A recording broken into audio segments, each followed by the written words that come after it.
এই নিয়ে চিন্তা করো না, বা কি পড়বো এই কথা ভেবে দেহের বিষয়ে চিন্তা করো না। খাদ্য থেকে জীবন কি মূল্যবান নয়? অথবা পোশাক থেকে দেহটা কি মূল্যবান নয়? তোমাদের স্বর্গের পিতা ঈশ্বর তাদের আহার যোগান করেন।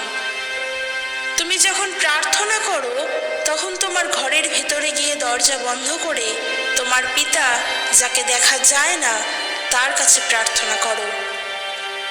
তোমাদের সমস্ত ভাবনা চিন্তার ভার তাকে দাও, কারণ তিনি তোমাদের জন্য চিন্তা করেন। তোমরা যদি সব সময় ভালো কাজই করতে চাও, তবে কে তোমাদের ক্ষতি করবে?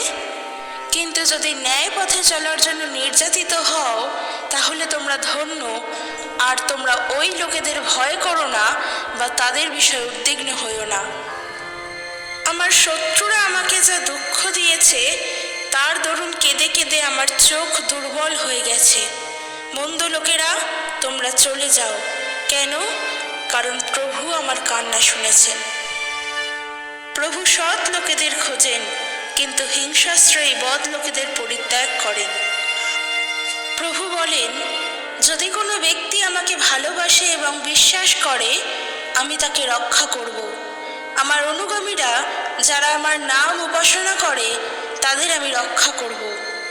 আমার অনুগামীরা সাহায্যের জন্য আমায় ডাকবে এবং আমি তাদের সাড়া দেব। যখন তারা সমস্যায় পড়বে, তখন আমি ওদের সঙ্গে থাকব। আমি ওদের রক্ষা করব এবং সম্মান দেব। তোমার কোনো অমঙ্গল হবে না, তোমার বাড়িতে কোনো অসুখ থাকবে না। ঈশ্বর তার দূতদের আজ্ঞা দেবেন এবং তুমি সেখানেই যাবে, তারা তোমাকে রক্ষা করবে। যারা অপরকে নিয়ে পরিহাস করে, সেই দাম্ভিক ব্যক্তিদের প্রভু শাস্তি দেন। প্রভু বিনয়ী ব্যক্তিদের প্রতি দয়াশীল।